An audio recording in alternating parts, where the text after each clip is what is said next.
What if the person you trust the most with your life was secretly responsible for ending hundreds of others? This is the chilling story of a doctor who killed over 500 patients and got away with it for years. How could something so horrifying happen in plain sight? And what was the one mistake that finally exposed this monster in a lab coat? Let's take a step back.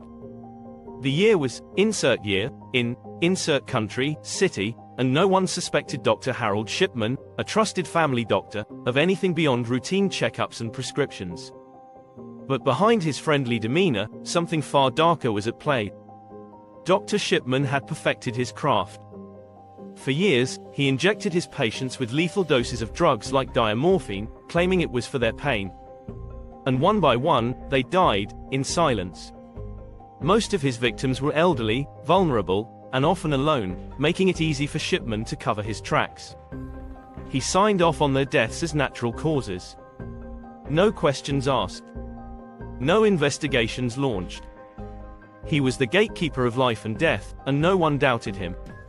But 500 victims don't just disappear without a trace forever.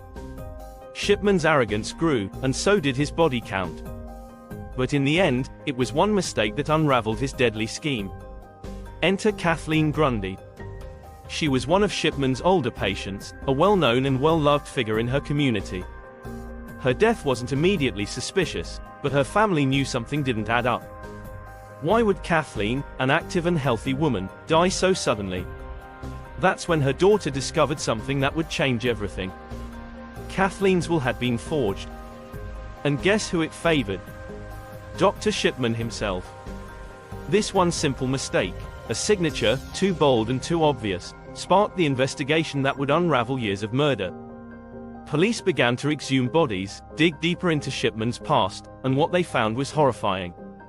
Patient after patient, all with lethal doses of drugs in their system. Suspenseful music intensifies. The man who was supposed to heal had been killing in cold blood. And he would have gotten away with it if it weren't for his greed and overconfidence. In January 2000, Dr. Harold Shipman was convicted of 15 murders, though the true number is believed to be over 500. Justice, in a way, was served. But for many, it came too late. A doctor who took lives instead of saving them, brought down by one crucial mistake. It leaves us with the chilling question: how many more like him could still be out there? Thanks for watching, and until next